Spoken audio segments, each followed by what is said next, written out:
Muling nagbigay ng saya sa kanyang mga tagahanga ang Queen of All Media na si Kris Aquino matapos itong makitang masigla at masayang nakikisaya kasama ang ilang malalapit na kaibigan sa industriya.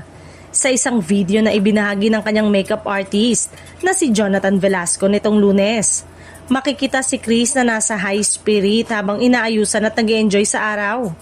Marami ang natuwa sa kanyang masiglang disposisyon na tila nagpapakita na handa na siya muling bumalik sa social at professional na buhay. Hindi nagtagal, namataan ang batikang TV host na nag-enjoy sa isang buffet at masayang nakikipagkwentuhan sa labas ng isang establishmento kasama ang kanyang anak na si Bimby Aquino at primetime king na si Dingdong Dantes at dati niyang sidekick na si Darla Soler.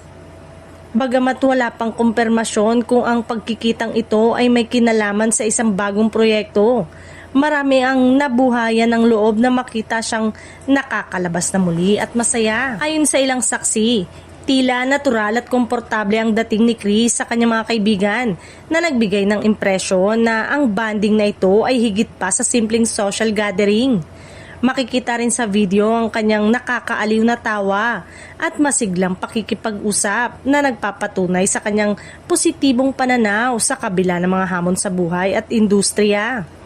Nagkasama na noon sa pelikula sina Dingdong at Kris sa Segunda Mano na naging matagumpay sa takilya at paborito ng maraming manonood. Ang kanilang muling pagkikita ay nagdulot ng curiosity sa publiko kung sakaling may balak silang muling mag-collaborate sa isang proyekto sa hinaharap. Samantala, ang dati niyang sidekick na si Darla ay kilala rin sa industriya bilang isang masigla at maaasahang kasama sa mga proyekto ni Kris. Bago ang nasabing pagkikita, naging usap-usapan din ang pagbisita ni Kris sa Malacanang kung saan nakipag-bonding siya kina Ferdinand Marcos Jr. at First Lady na si Liza Araneta Marcos. Ang kanyang pakikisalamuha sa mga prominenteng personalidad ay nagdagdag ng interes sa publiko lalo na't maraming tagahanga ang natutuwa sa kanyang maayos na relasyon sa politika at showbiz circles.